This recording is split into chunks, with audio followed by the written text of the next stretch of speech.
जालौन जिले के कदौरा थाना क्षेत्र से एक बेहद दर्दनाक खबर सामने आई है।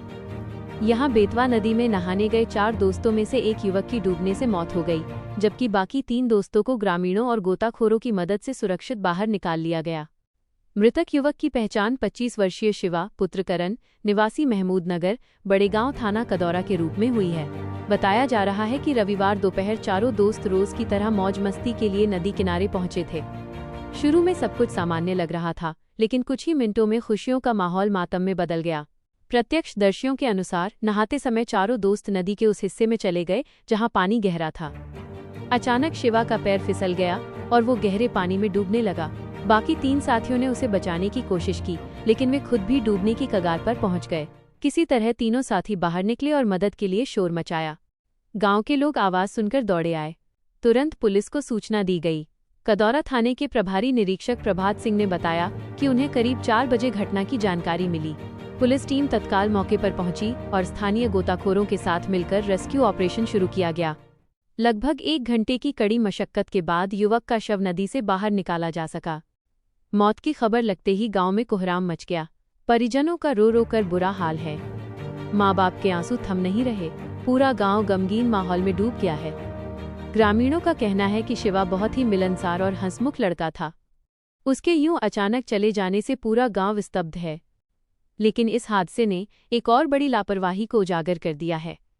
ग्रामीणों ने प्रशासन पर गंभीर आरोप लगाए हैं। उनका कहना है कि बेतवा नदी में लगातार अवैध खनन हो रहा है, जिसके कारण नदी के तल में गहरे गहरे गड्ढे बन गए हैं। यही गड्ढे अब हादसों की वजह बन रहे हैं। स्थानीय लोगों ने बताया कि ये पहली बार नहीं है जब बेतवा नदी ने किसी की जान ली हो। बीते कुछ वर्षों में कई बार ऐसे हादसे हो चुके हैं, लेकिन प्रशासन की ओर से कोई ठोस कदम नहीं उठाया गया। लोग बार बार शिकायत करते रहे, मगर नतीजा शून्य रहा। ग्रामीणों का कहना है कि अगर समय रहते अवैध खनन पर रोक लगाई जाती तो आज शिवा की जान बच सकती थी। नदी किनारे ऐसे कई गड्ढे हैं जो बाहर से सामान्य लगते हैं, लेकिन जैसे ही कोई व्यक्ति उनमें उतरता है, नीचे की गहराई अचानक कई फीट बढ़ जाती है। यही गहराई लोगों के लिए मौत का जाल बन रही है। घटना के बाद से प्रशासन पर सवाल उठने लगे हैं कि आखिर नदी की निगरानी कौन करता है, कौन जिम्मेदार है इन हादसों का, अवैध खनन पर लगाम क्यों नहीं लग रही।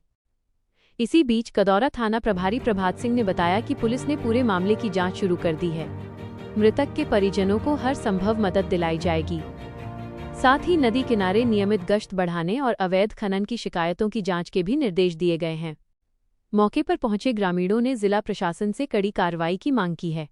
लोगों का कहना है कि जब तक अवैध खनन पर सख्त रोक नहीं लगेगी, तब तक ऐसे हादसे होते रहेंगे। अब सवाल ये उठता है कि क्या प्रशासन इस दर्दनाक घटना के बाद जागेगा? क्या जिम्मेदारों पर कोई सख्त कार्रवाई होगी, या फिर ये मामला भी बाकी हादसों की तरह सिर्फ एक आंकड़ा बनकर रह जाएगा? फिलहाल बेतवा नदी फिर एक बार सबको यह याद दिला गई कि लापरवाही और अवैध खनन की कीमत किसी की जान से चुकानी पड़ सकती है। शिवा की मौत ने न सिर्फ उसके परिवार बल्कि पूरे गांव को झकझोर कर रख दिया है। लोग यह सवाल पूछ रहे हैं, क्या हमारी नदियां अब सुरक्षित नहीं रहीं? क्या प्रशासन की चुप्पी अब लोगों की जान लेती रहेगी?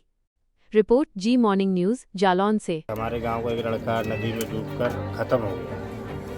जो मशीन के 100 फीट गहरे गड्ढे हैं। ये किस मशीन की? ये जेसीबी जो बालू खदान में चलती है, तो खदान की घटना है, खदाने की गड्ढे हैं, जिस पे नित्य दिन घटनाएं होती रहती हैं। कभी जानवर, कभी बच्चे।